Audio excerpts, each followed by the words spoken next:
E aí, turma, vamos tentar de novo. O som tá bom? Posso continuar? Sim. Dá para me ver daí?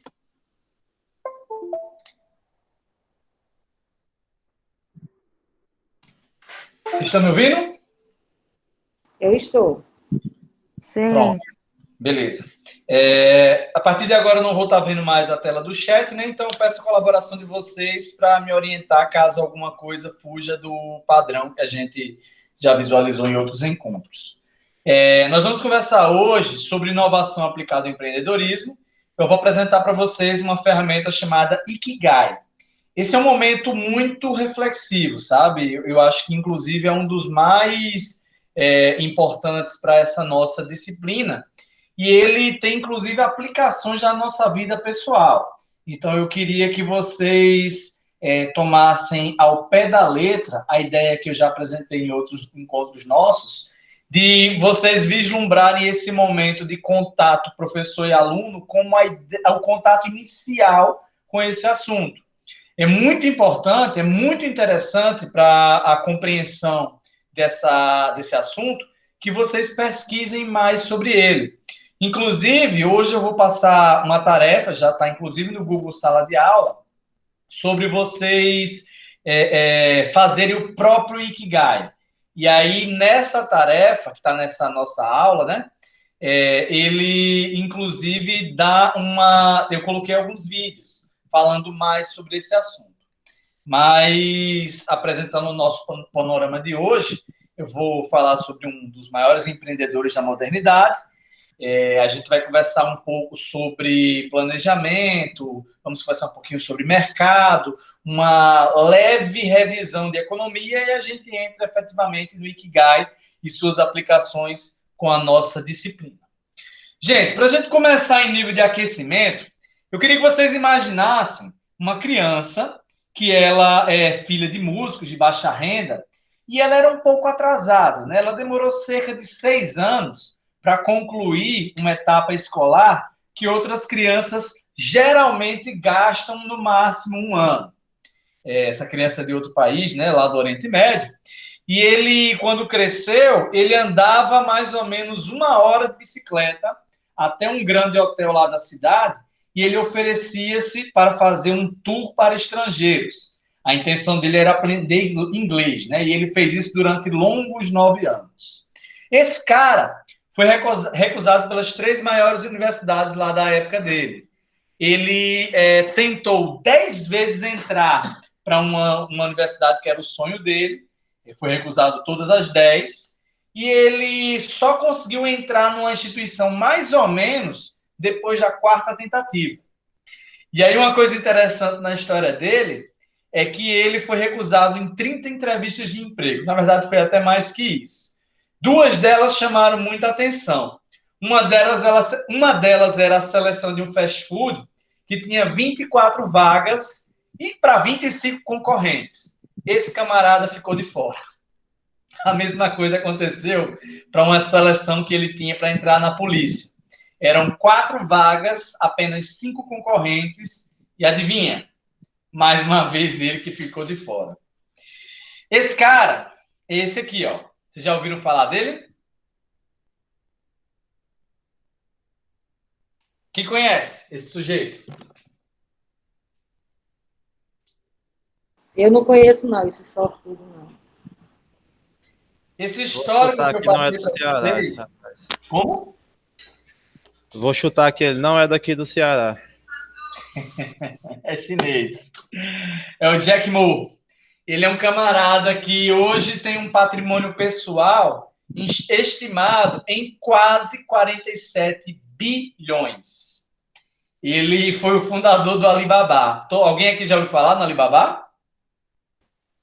Já é um semelhante a Wish, O semelhante... pioneiro nisso, na verdade. Na verdade, o Alibaba revolucionou o comércio mundial. Por quê?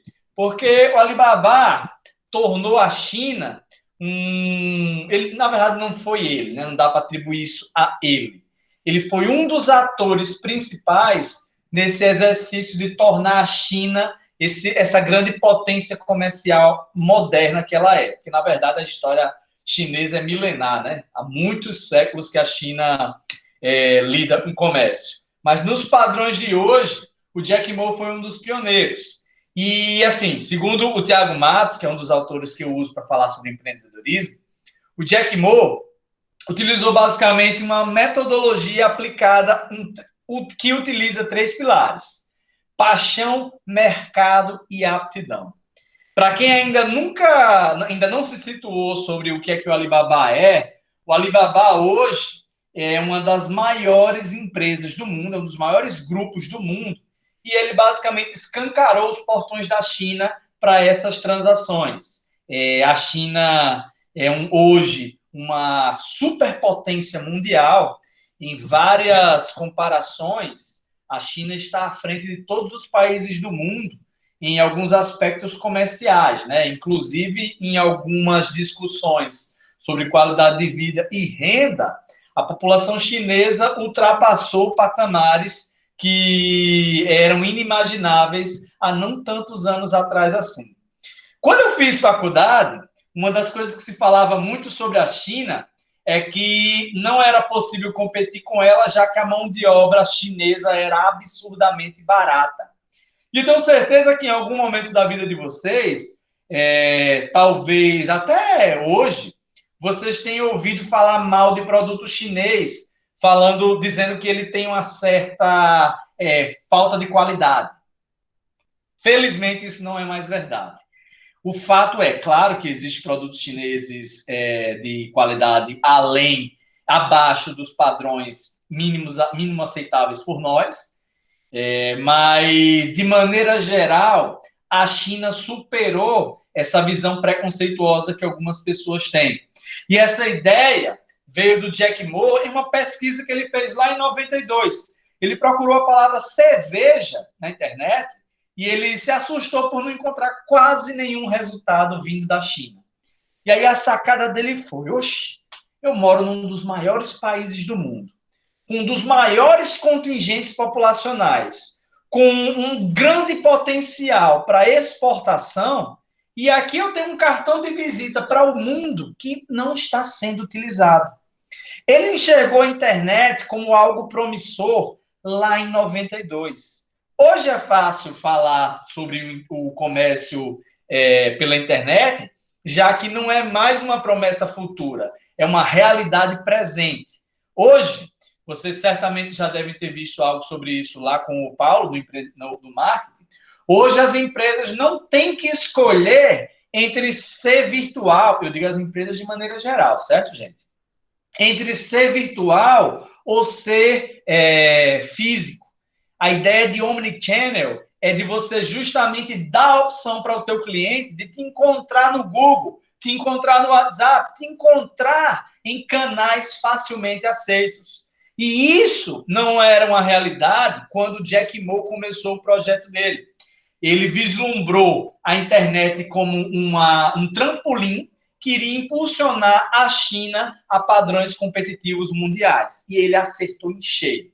É óbvio que há uma série de coisas que a gente poderia falar sobre a história dele, a relação dele com o governo chinês e alguns percalços e detalhes que permearam essa trajetória, mas eu faço questão de trazer um pouco sobre o início da jornada dele para ilustrar alguns aspectos de dificuldade que talvez você que está assistindo esse vídeo ou você que está me ouvindo agora, talvez você se identifique com uma coisa ou outra.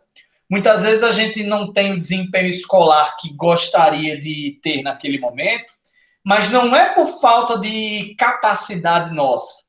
Existem contextos, existem fatores, e essas avaliações acadêmicas nem sempre significam uma etiqueta definitiva. Na verdade, elas nunca deveriam significar. Nós não devemos aceitar determinadas negativas como coisas definitivas. O Jack Ma, que tentou entrar na Harvard, hoje ele palestra lá a hora que ele bem entender. Então, assim, é interessante a gente avaliar essa perspectiva de superação de uma pessoa que veio não de uma classe privilegiada, mas veio de baixo mesmo e conseguiu dar a volta por cima a partir dessa metodologia, essa reunião de paixão, mercado e aptidão. E foi justamente esse o maior diferencial dele, porque o que é que ele fez? Ele uniu o desejo dele de contribuir com algo maior, para algo maior, ele reuniu condições para isso, inclusive não fez esse trabalho sozinho. Ele utilizou sua aptidão, ele se cercou de pessoas que também tinham, de certa forma, aptidão para executar aquilo. E ele vislumbrou o momento certo. Ele literalmente criou um mercado que não existia, mas que tinha um potencial gigantesco. Esse, inclusive, gente, é um dos maiores diferenciais de um empreendedor. Ele não enxerga as coisas como são, mas como poderiam ser, como elas têm potencial de ser. E isso é um diferencial gigantesco em alguém que deseja realizar a resolução de problemas numa perspectiva comportamental, como a gente tem tratado o empreendedorismo.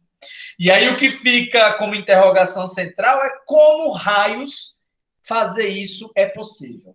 É possível arquitetar um planejamento de mercado de longo prazo, como o Jack Ma fez? Ele sabia que não iria conseguir criar um Alibaba gigantesco do dia para a noite. Foi um trabalho de formiguinha, de sensibilização e de quebra de barreiras, inclusive culturais. Beleza, gente? Vocês querem comentar alguma coisa sobre o Jack Ma ou eu posso avançar?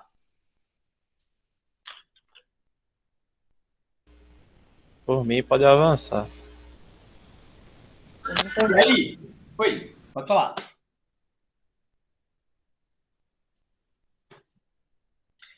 Aí, gente, o Jack Ma, como é que ele fez? Ele tinha, além dessa paixão, além dessa análise de aptidão e vislumbre de mercado, ele criou um planejamento muito sólido.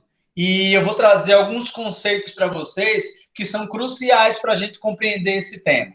Primeiro, a ideia de planejar. O plano vem do latim, a ideia de planos, algo nivelado, achatado. O planejamento diz respeito a você idealizar um conjunto de ações que vão te trazer mais perto de um certo objetivo. É como se você planificasse, enxergasse o horizonte de maneira retilínea. E a ideia é que você, daqui do ponto A, consiga chegar a um outro ponto que seja do seu interesse por meio deste plano. O que é curioso, e eu falei a ideia de retilíneo, é que na vida real, o plano dificilmente sai exatamente como foi arquitetado. É por isso que é crucial a gente utilizar também outros elementos, inclusive das funções administrativas. Lembra lá do primeiro semestre? Planejamento, organização, direção e controle? O planejamento é esse exercício de idealizar onde você quer chegar e arquitetar o como isso vai ser possível. Vocês irão, nesta nossa disciplina, fazer um plano de negócios. Já ouviram falar disso? Já.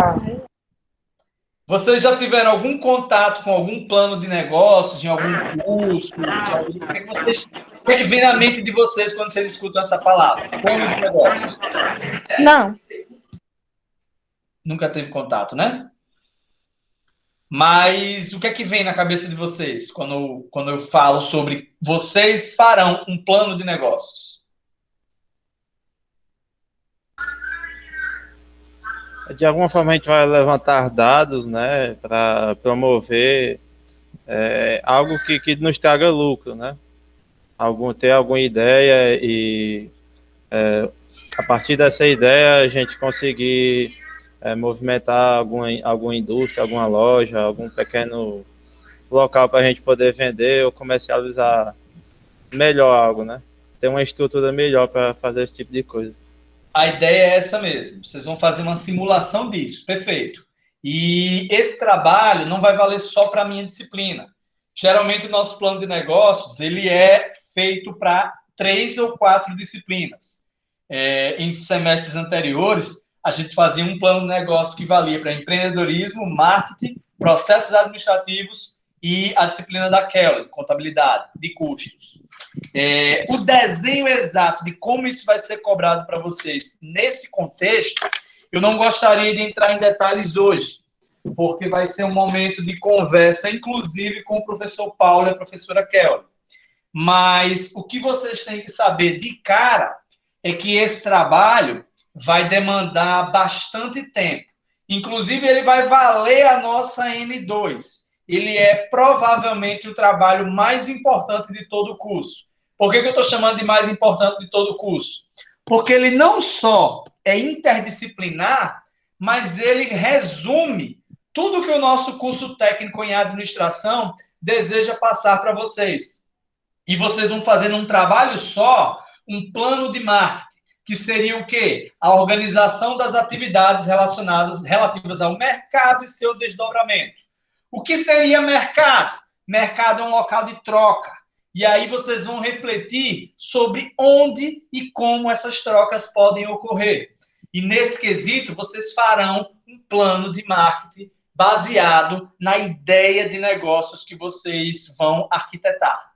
E vocês vão precisar também de um plano operacional, que seria o quê? A formalização no papel de como a ideia vai ser posta em execução. Como o nome sugere, o plano operacional é muito braçal, é muito mão na massa.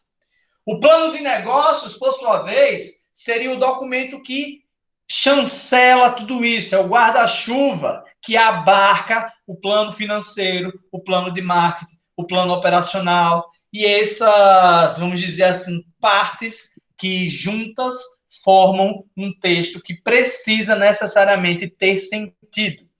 Vocês vão fazer um trabalho que ele vai ser dividido em várias partes. E cada uma dessa parte vai responder sobre como a seguinte vai ser melhor encaixada. E eu queria que vocês entendessem plano de negócios como uma certidão de nascimento. O ideal é que toda empresa, ao nascer, ela nasça a partir de um plano de negócios. Professor, você está mentindo para mim, porque a empresa do meu cunhado está aí, bem boa que só, e ele nunca fez nada disso. Ele não sabe nem escrever direito. Gente, a gente já conversou sobre isso em outros momentos, mas o conceito-chave é que a gente não pode fazer uma apologia ao desconhecimento, à atecnia. Nós sabemos que existem muitas empresas que não refletem sobre esses conceitos que a gente discute aqui. E o cara pode até ter um faturamento de 10 mil reais por mês, mas quem sabe, se ele tivesse conhecimentos em administração, ele conseguisse um desempenho bem melhor, bem maior. E em vez de 10 mil reais, ele ganhasse 100 mil reais por ano. E aí, assim, eu repito, a gente não pode fazer uma apologia à ignorância achando que esses conceitos podem ser dispensáveis a uma boa atuação administrativa. E aí, uma outra etapa seria o planejamento estratégico, que seria o quê? Uma evolução deste plano de negócios. Enquanto o plano de negócios vai falar sobre o nascedouro institucional, como a instituição nasce, o planejamento estratégico ele é feito alguns anos depois de seu funcionamento e tem a ver com o quê? A necessidade de alteração de alguns rumos. É um documento avaliativo que vai discutir, inclusive, alguns aspectos culturais da implementação desse plano de negócio que já vai estar em prática. Então, eu gosto de fazer uma comparação entre a pessoa jurídica e a pessoa física nessa discussão de plano de negócios e planejamento estratégico. Do mesmo jeito que para uma pessoa nascer e ela não precisa, após nascida, de uma certidão de nascimento, uma empresa não precisa de um plano de negócios. Eu digo precisa para ser chamada de pessoa. E olhe o que eu estou querendo dizer com isso. Sem certidão de nascimento, a pessoa física fica com várias limitações. A criança não consegue ser matriculada numa escola. O jovem não vai conseguir tirar uma série de documentos. E essa pessoa física vai ter limitações por não ter essa bendita certidão de nascimento. Do mesmo jeito, uma empresa sem plano de negócios, ela vai ser sempre meio capenga, porque ela não vai ter feito reflexões essenciais sobre o seu funcionamento. E aí, do mesmo jeito que o plano de negócios é importante para a pessoa, a empresa nascida, a certidão de nascimento é importante. Eu estava falando sobre o plano de negócios, e aí eu estava fazendo uma comparação entre a importância do plano de negócios para uma empresa bem idealizada. Do mesmo jeito, é importante o planejamento estratégico para avaliar o percurso, para avaliar se essa empresa está, de fato, nos trilhos bem pensados inicialmente no plano de negócios. Então, planejamento estratégico, fazendo uma comparação, é como se fosse uma carteira de motorista, é como se fosse uma evolução no cidadão, é como se fosse uma evolução naquela instituição que vai repensar determinados rumos e vai estar apta, por exemplo, a conseguir tentar um financiamento bancário, a tentar um financiamento numa rodada de investidores anjos. Esse planejamento estratégico vai ser, em muitas situações, uma correção de percurso. Vocês lembram que a gente estudou lá em processos administrativos a discussão de mapeamento e modelagem? De maneira, vamos dizer assim, macro, olhando a instituição de cima, o plano de negócios e o planejamento estratégico têm uma comparação, uma analogia facilmente entendível sobre esse assunto. É só vocês pensarem o plano de negócios como o mapeamento de como a empresa vai operar.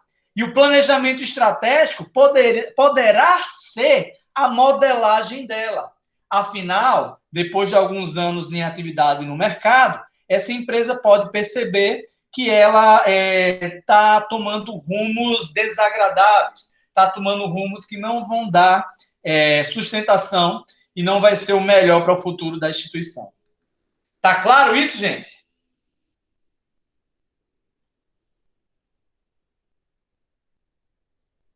Vocês estão me ouvindo ainda? Sim. E aí fica a pergunta: é possível planejar esse mercado?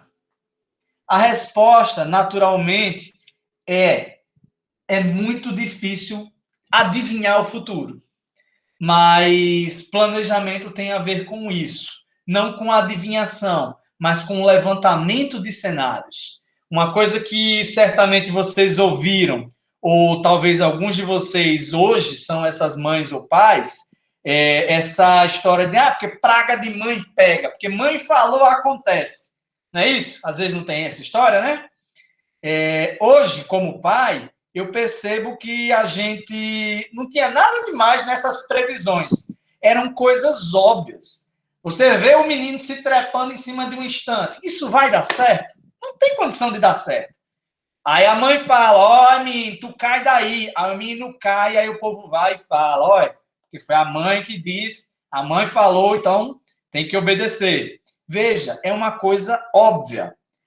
O mesmo raciocínio acontece com determinados planejamentos.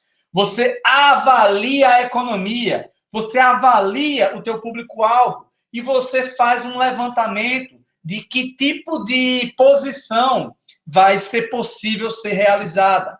Você vai ter que conhecer o teu público-alvo, você vai ter que entender até quanto ele está disposto a gastar naquele teu eventual produto. Você tem que conhecer a expectativa dele. E fazendo isso, o teu planejamento não vai ser adivinhação nenhuma. Vai ser simplesmente uma consulta sobre o mercado e suas expectativas.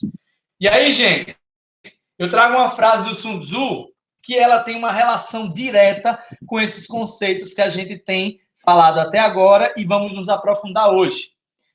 Eu vou ler aqui a frase e eu queria que vocês comentassem sobre ela. Para vencer, deve conhecer perfeitamente a terra, a geografia, o terreno, e os homens, tanto a si mesmo quanto o inimigo. O resto é uma questão de cálculo. Eis a arte da guerra. Eu vou repetir. Para vencer, deve conhecer perfeitamente a terra e os homens, tanto a si mesmo quanto ao inimigo. O Sun Tzu está dizendo que nós precisamos nos conhecer e conhecer o nosso inimigo. Fazendo isso, o resto é só calcular. Eis a arte da guerra. que vocês sentem ouvindo uma frase meio maluca como essa? O que é que passa na cabeça de vocês?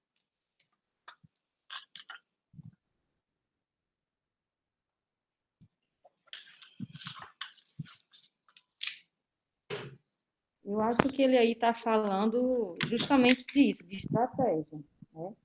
Boa. Conhecer o terreno aí é conhecer o espaço em que ele está inserido, né?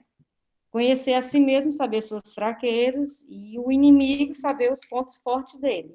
Eu acho que é por aí. Então, ele traça a estratégia para ganhar a guerra e essa guerra a gente vive todo dia no mercado, né? No cenário do concorrente, da praça, enfim, toda essa questão. Show de bola. Excelente, excelente. O caminho é esse mesmo. A ideia do Sun Tzu, não sei se vocês já ouviram falar desse autor, ele é um chinês que viveu antes de Cristo. Ele tem escritos que até hoje são lidos por políticos, por grandes executivos, por empresários, por pessoas que discutem estratégia como algo necessário para a sua vida.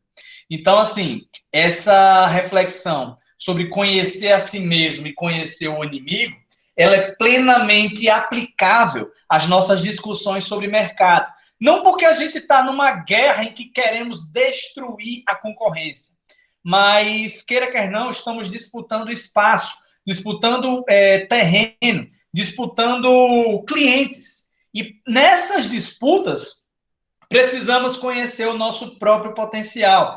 Precisamos conhecer o potencial do nosso adversário para explorar fraquezas dele. E quando eu digo explorar fraquezas dele, não me entendam errado, porque eu não estou falando sobre sabotar e prejudicar os outros. Eu estou falando de nós compreendermos onde os nossos adversários têm fragilidades, para justamente sermos fortes e oferecermos para os nossos clientes o que talvez eles não consigam com a concorrência. Essa é a avaliação. Esse é o exercício de se conhecer, conhecer o terreno, conhecer o meu cliente, conhecer as expectativas dele. E para fazer isso, eu preciso compreender o mercado. Mercado, conforme eu já disse, é o local em que as trocas acontecem. Eu preciso compreender o que é que meu público-alvo está disposto, o que é que ele está esperando. Afinal, não adianta eu oferecer o melhor produto do mundo para um público que não vai querer comprar esse produto. Não faz sentido eu tentar vender uma geladeira para um esquimó. Do mesmo jeito que não adianta eu tentar vender um aquecedor no nosso Nordeste. Não faz sentido. Eu preciso entender não a qualidade do meu produto como algo isolado. Eu tenho que aplicar ele sempre ao meu público-alvo. Toda coisa, todo bem ou todo serviço, ele é trocado no mercado a partir de desejos ou necessidades dos meus clientes. E esses desejos ou necessidades, eles basicamente direcionam as expectativas e o quanto meu cliente vai estar disposto a gastar por algo ou em algo. Essas necessidades, elas podem ser fisiológicas, como, por exemplo, beber água, ou podem ser emocionais, como, por exemplo, beber água numa garrafa muito bonita. Então, percebam que eu tenho que explorar, eu tenho que compreender, pelo menos, tanto os desejos dos meus clientes, quanto as necessidades dele, e me encaixar melhor onde eu vou conseguir desenvolver melhor o meu potencial. E aí, eu nunca devo esquecer a lei zero do mercado, que a gente já discutiu várias vezes e sempre cabe uma reflexãozinha. Oferta e procura. E o preço se encaixa nessa discussão de uma maneira, digamos, central. Por quê? Por quê? Porque o preço, ele não vai ser simplesmente um valor monetário. Ele vai refletir o quanto o meu público-alvo está disposto a pagar, a trocar. E aí, a gente tem a discussão de preço e valor. E eu quero que vocês entendam que preço é quanto eu desembolso, quanto eu pago aqueles R$ 2 naquela garrafinha d'água. Valor é o quanto eu valorizo aquilo, o quanto eu estou disposto a abrir mão de recursos para conseguir aquele determinado bem ou ter aquele determinado serviço. E para valorar, para criar o meu preço, eu preciso considerar os custos de produção, eu preciso considerar o momento econômico que meu público tem vivenciado. E quando eu falo de custos de produção e momento que o meu público vivencia, eu estou falando, por exemplo, de quando eu vou vender água lá no Enem, eu pensar sobre o gasto que eu tive parando o meu carro lá numa vaga de estacionamento lá em Fortaleza para comprar água mais barato. Eu tenho que levar em consideração a viagem que eu fiz. E se eu botar no papel, de repente bater em Fortaleza para voltar e comprar 7 fardos de água, talvez não valeu nem a viagem. Então eu preciso considerar os custos de produção antes de valorar o preço que eu vou cobrar no meu produto. Eu preciso, além disso, considerar o momento econômico. Por quê? Porque não adianta nada eu ter um produto que eu considero que eu estou vendendo ele barato, mas eu não ter clientes dispostos a pagar. Eu não ter clientes sequer com condições econômicas de bancar aquele item. Exemplo prático, a gente tem que conhecer o perfil socioeconômico do nosso público-alvo. Senão, a gente não vai conseguir ter uma junção produtiva para ambos os lados. Imagina que eu vou abrir uma boutique muito chique na minha cidade, por exemplo, em que talvez, pelo momento econômico, pelo momento de desgaste socioeconômico que o nosso Brasil tem vivenciado, talvez eu não consiga uma clientela que sustente o meu empreendimento. Outro exemplo nessa mesma linha, eu sou corintiano. Eu vou abrir uma loja do Corinthians aqui em Areia Branca, eu não tenho corintianos o suficiente para sustentar e para, digamos assim, fazer com que valha a pena tocar esse negócio. E mesmo que eu tivesse uma quantidade de corintianos razoavelmente alta, de repente essas pessoas, pelo perfil e pela maneira delas de encararem esse serviço, na verdade, esse bem, me perdoe, talvez elas não estivessem dispostas a pagar o valor que uma loja oficial do Corinthians demandaria. Então, eu sempre preciso tentar fazer um casamento entre o preço de um determinado produto e o valor que meu público-alvo está disposto a atribuir a ele. E para fazer isso, eu tenho que conhecer esse público-alvo. E para conhecer esse público-alvo, eu vou utilizar determinados elementos. Afinal, eu não vou viver só em função de fazer as coisas conforme elas já são. E aí, um outro conceito, agora a gente dá um salto, vamos dizer assim, conceitual na nossa aula, em que a gente fala sobre outro tema crucial nessas reflexões de empreendedorismo: disrupção. Já ouviram falar disso? Quem sabe o que é disrupção?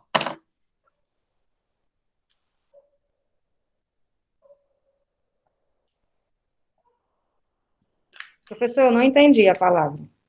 Disrupção. Essa palavra que está aí no slide. Alguém já ouviu ela?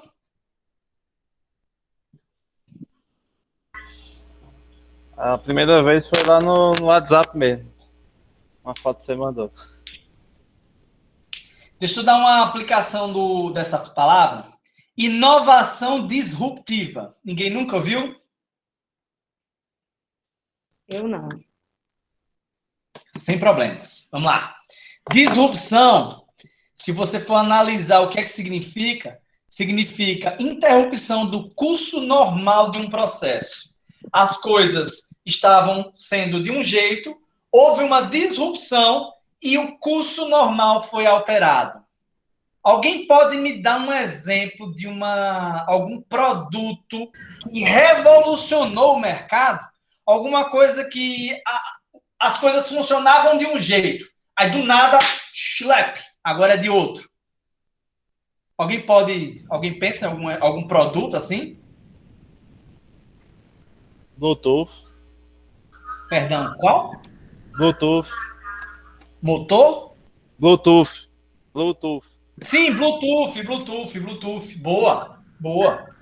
O Bluetooth trouxe uma evolução, um salto qualitativo na troca de dados, né? De fato, é tanto que até hoje é utilizado, né? A gente tem versões de Bluetooth. Muito bom. O que mais? O que mais a gente pode dizer? O Bluetooth é curioso porque ele é... Oi, pode falar. Você está exibindo os slides aí? Não, né? Tô. Não está aparecendo para vocês, não? Não, nós não estamos vendo esse slide. Mas, rapaz, eu passando vergonha aqui, ó. Eu creio que vocês estavam vendo.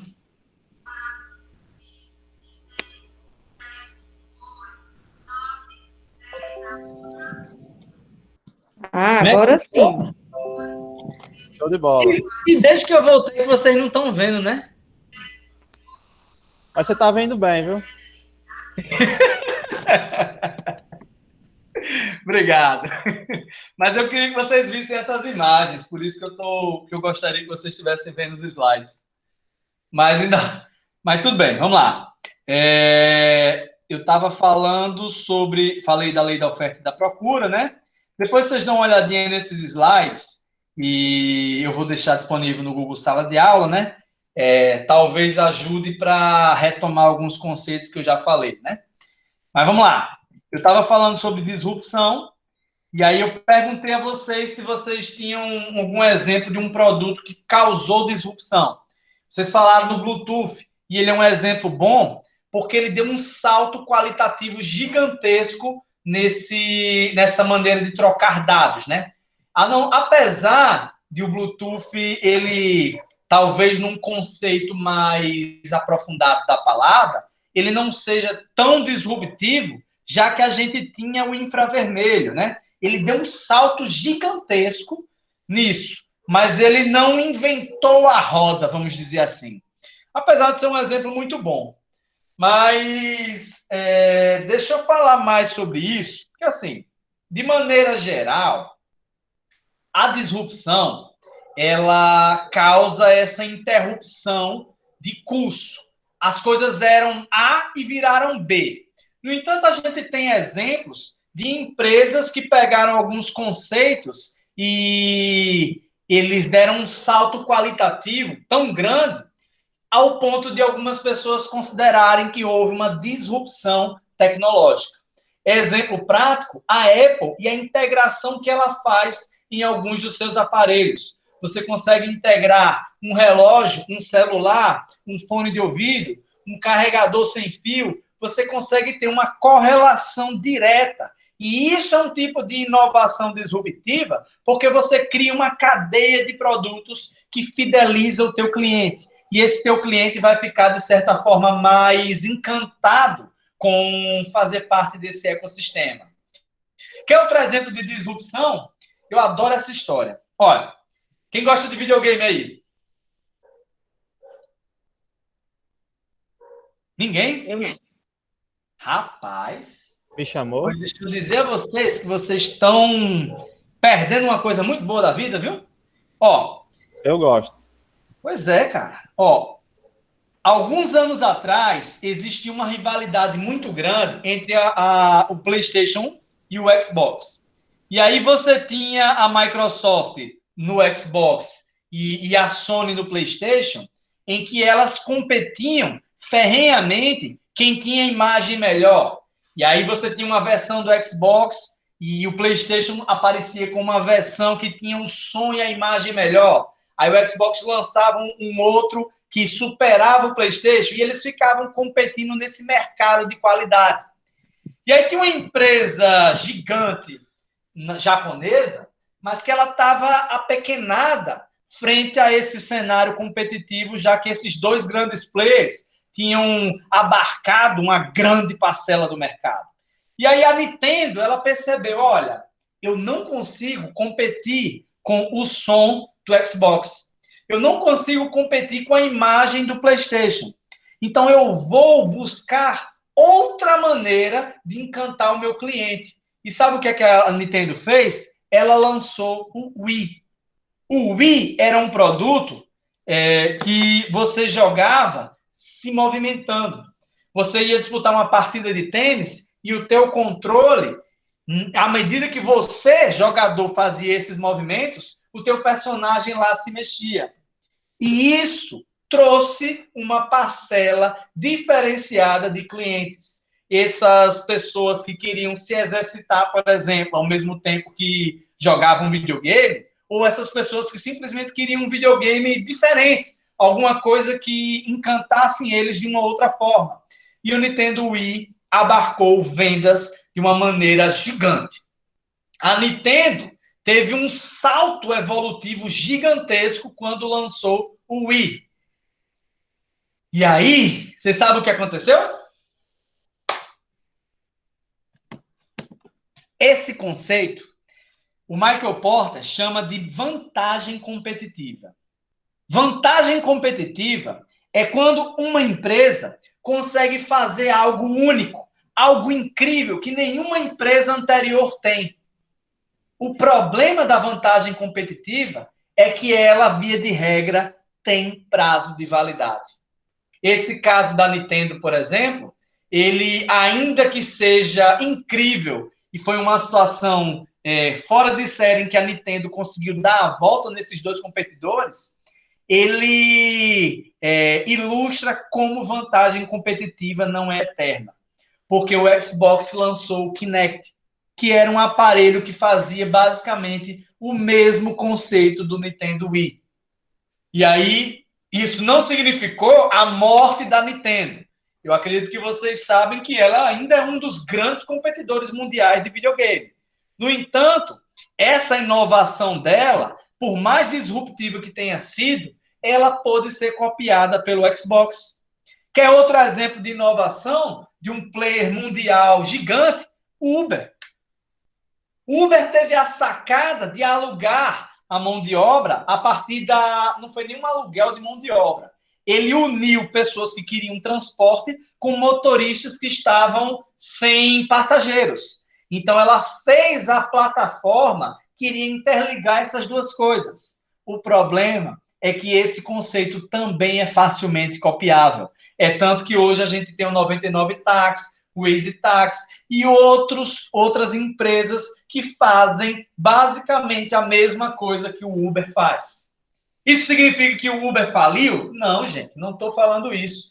Eu estou discutindo disrupção como um conceito importante, um conceito que a gente tem que buscar, mas que, no entanto, a gente tem que ter humildade e saber que ele não garante eternidade de vendas.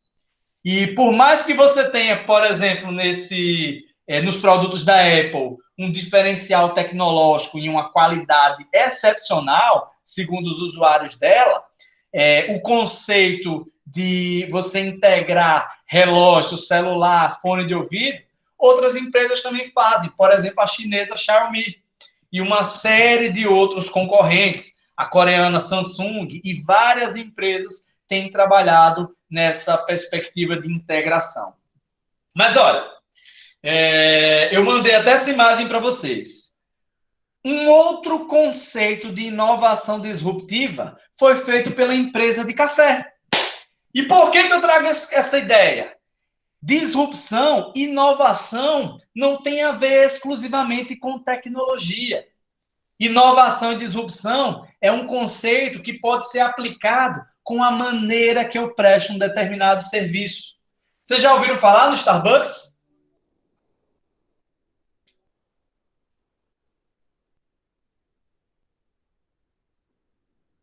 Sim, café. Show! Gilmário, você pode me dizer o que é que o Starbucks tem de mais? O que é que você ouviu do Starbucks? Assim, eu só vejo muito o pessoal comprando isso nos filmes mesmo americanos, né? Que são aqueles copos de papelão. E eu acho, não Isso é sei que se a vocês estão vendo na tela. facilidade dele chegarem lá no local e já ter lá o cafezinho dele. Não sei. O que o Starbucks vende, o conceito deles é qualidade do produto. E não é só um café muito gostoso. Porque aí, assim, veja, esse exemplo aqui, um cafezinho de 1,50 é vendido no Starbucks por 7,50. O que será que faz um cliente estar disposto a pagar tanto dinheiro a mais por um copinho de café? O ambiente do Starbucks, o atendimento do Starbucks.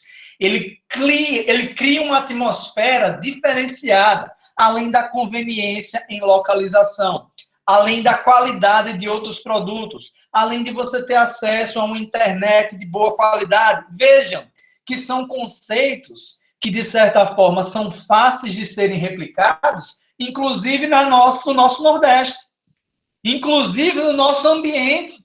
Você oferecer um local que o cliente se sente bem, você oferecer um local que tem não só um café caro, mas um café que paga o conceito de você buscar o bem-estar de apreciar aquela bebida, isso é perfeitamente possível. O que o Starbucks fez de diferente foi criar uma cultura, inclusive, de funcionários apaixonados pela instituição. E são conceitos que não são muito mais fáceis de a gente falar do que fazer. E a prova disso é que, ainda que seja um conceito, de certa forma, facilmente copiável, o Starbucks é um dos sucessos mundiais que não são replicáveis por outras marcas de cafeterias. Compreende o que eu quero dizer? Tá, vamos pensar mais. Eu falei para vocês, a partir desse exemplo do café, que inovação não necessariamente tem a ver com tecnologia. Inovação tem uma relação basicamente com eu resolver problemas. Inovação tem uma relação direta com empreendedorismo. Isso daqui, gente, é uma resolução de problemas, concordam?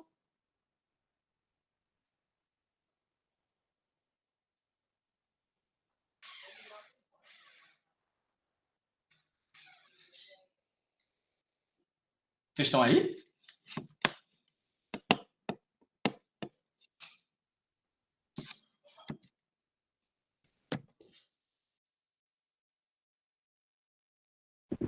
Estão, professor.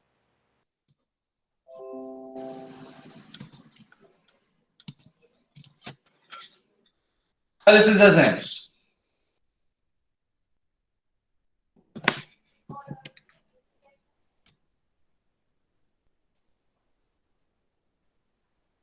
Veja, um clipe de papel. Um clipe de papel utilizado como apoio para o celular. Nós precisamos relembrar um conceito-chave nessa reflexão sobre inovação e empreendedorismo, que se chama resolução de problemas. Não necessariamente eu vou precisar de pesquisa e desenvolvimento, de aparatos tecnológicos, de centros de pesquisa, laboratórios absurdamente tecnológicos, para resolver alguns dos problemas diários. De repente, é só com criatividade, com imaginação, com boa vontade para pensar sobre as melhores formas de resolver uma determinada questão. E aí, gente, eu queria que vocês compreendessem esse conceito e integrassem isso com o repertório de vocês para pensar sobre que empresa vocês vão querer desenhar no plano de negócios de vocês. Eu vou dar maiores explicações, inclusive vai ser junto com o professor Paulo, mas eu gostaria que vocês já fossem pensando sobre que tipo de empreendimento vocês gostariam de escrever. E eu queria que vocês não tirassem do foco de vocês as suas próprias paixões, o que é que você gosta de fazer, mas não percam de vista também o que vocês sabem fazer. E a diferença entre uma coisa e outra é óbvia. Eu adoro jogar futebol. No entanto, eu sou um perna de pau danado. Estava morrendo de fome se eu fosse viver de jogar futebol. Nem sempre uma determinada paixão que eu tenho tem casamento com uma aptidão minha. Eu não sei jogar futebol, apesar de gostar muito. E outro ponto-chave nessa discussão é o terreno que eu estou agindo. Por mais que talvez eu seja um expert no idioma chinês, nesse recorte agora, nesse recorte de 2021, talvez eu não consiga um público nesse, inclusive, período de pandemia, que vai estar disposto a me receber na casa dele para aulas particulares de chinês.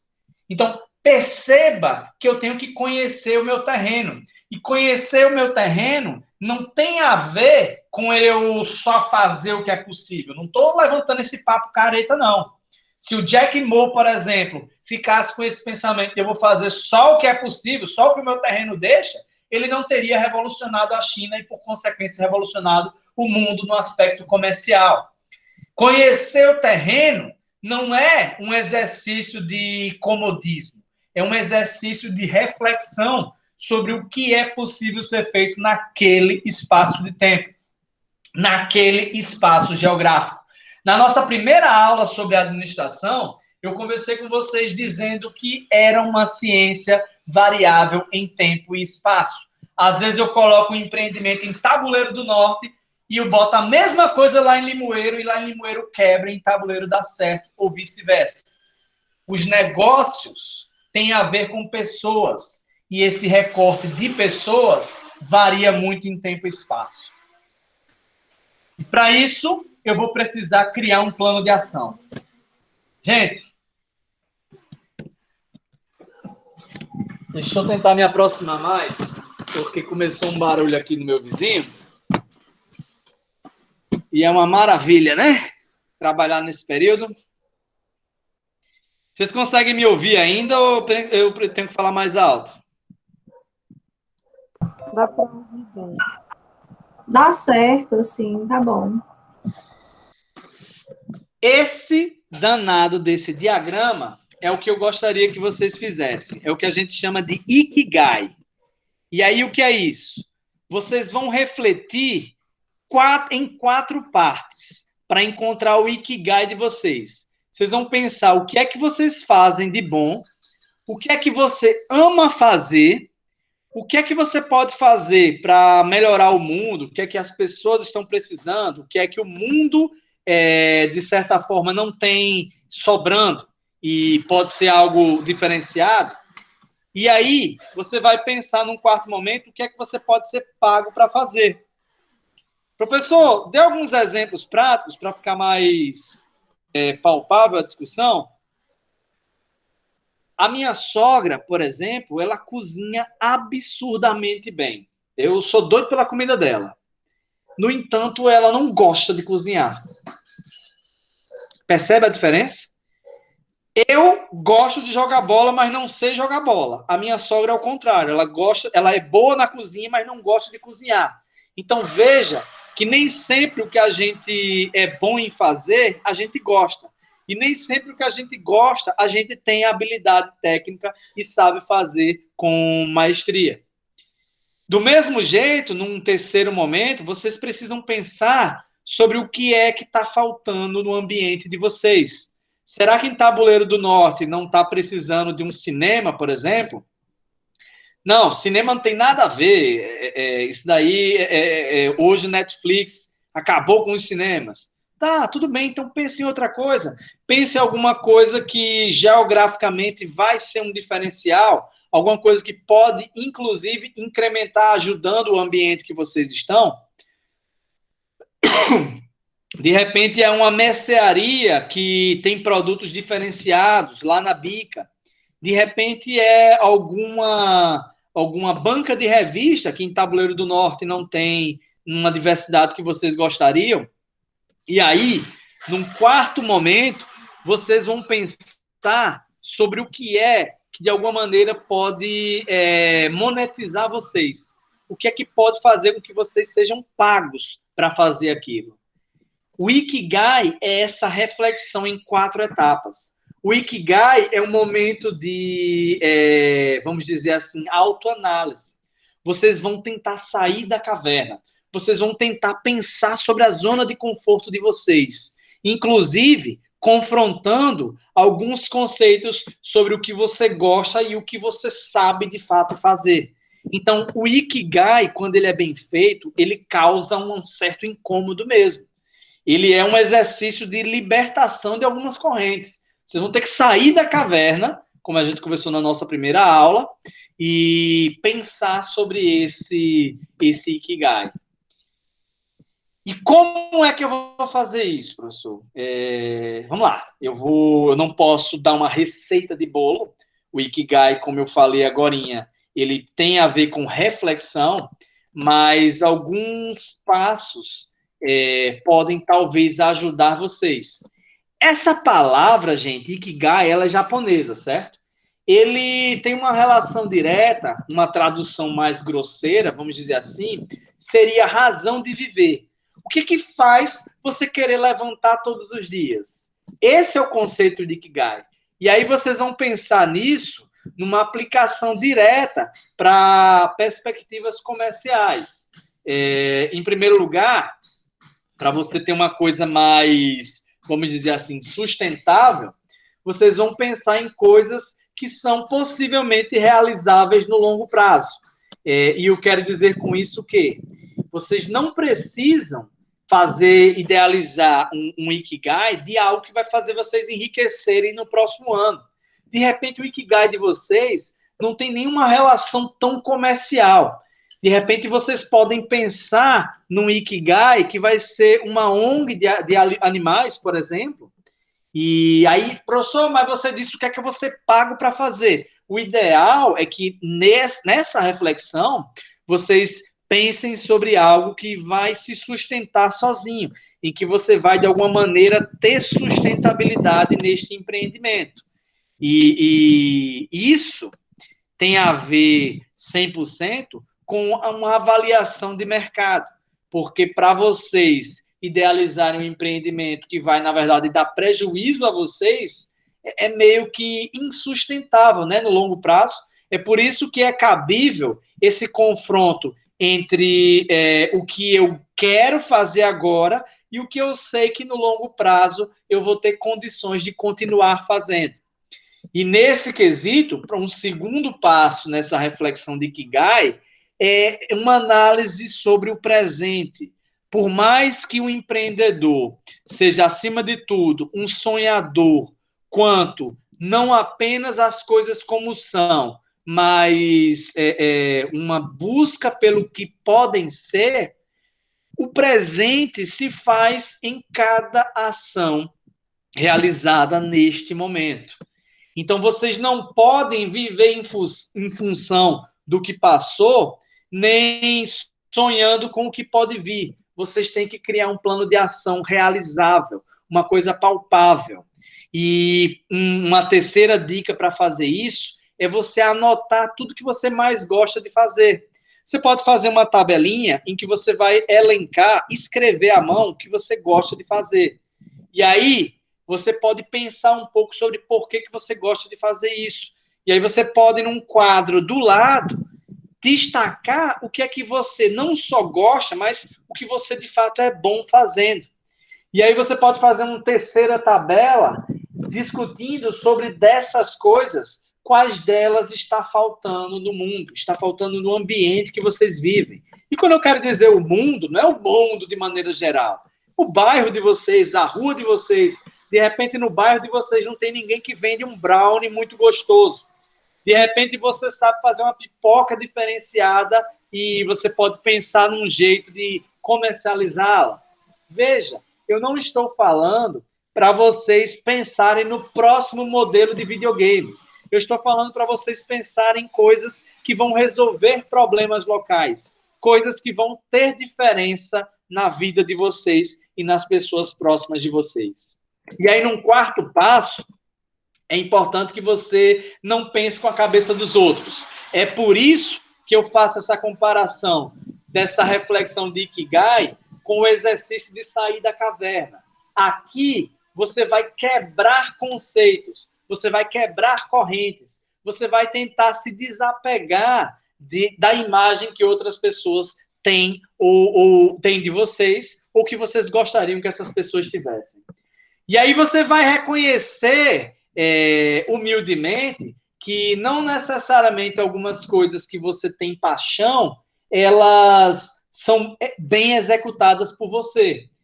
Não necessariamente algumas coisas que você sabe fazer muito bem seriam remuneradas num mercado competitivo como o nosso. E aí a gente tem que ter nesses dois últimos passos bastante humildade para pensar em metas realizáveis, não metas grandes demais. Não vamos pensar em dominar o mundo feito Jack Ma. Vamos pensar em, pelo menos, fazer uma coisa que vai durar no tempo, que vai, de certa forma, nos gerar satisfação, vai ser um diferencial na nossa cidade, vai, de alguma maneira, nos dar rentabilidade. Pensando nessas etapas menores, certamente vocês vão fazer um Ikigai muito bom. Eu gosto muito de fazer uma seguinte comparação. Gente, se eu pedisse para vocês comerem um elefante, como é que vocês fariam isso? Olha que pergunta doida, viu? Como é que se come um elefante?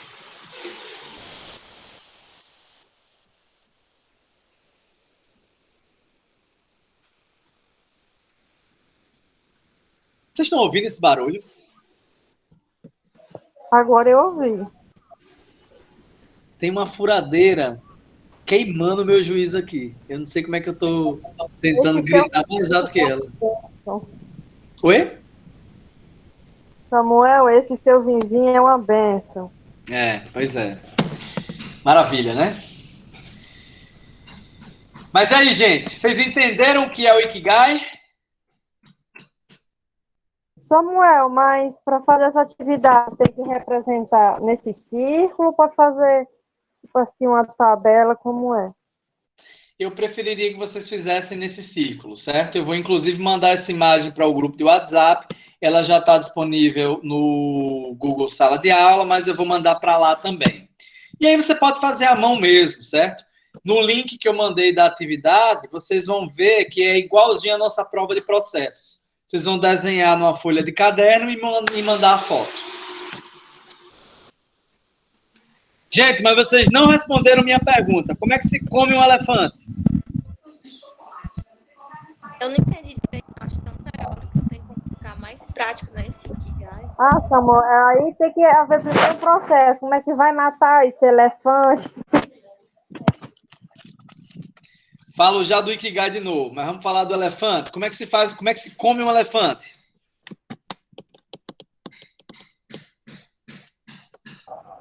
Primeiro tem que pensar na forma de matar. Como é que vai matar? Encontrar e matar o elefante. Encontrar o elefante primeiro, né? Gostei. É, encontrar. Depois mata o elefante, né? Exatamente. Depois vai fazer o que com esse bendito?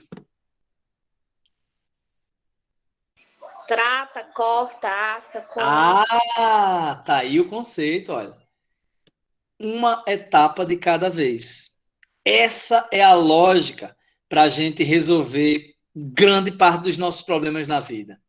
E eu quero dizer o seguinte, o plano de negócio que vocês vão fazer não vai ser do dia para a noite. Vocês vão fazer uma etapa de cada vez, uma tarefa de cada vez.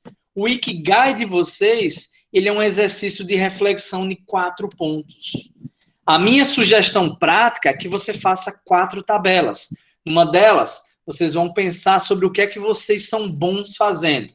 Professor, eu sou bom dormindo, eu sou bom comendo, eu sou bom de conversar, eu sou bom de assistir filme, eu sou bom... Vocês entenderam? Vocês vão colocar tudo que vocês sentem, que vocês sabem fazer bem.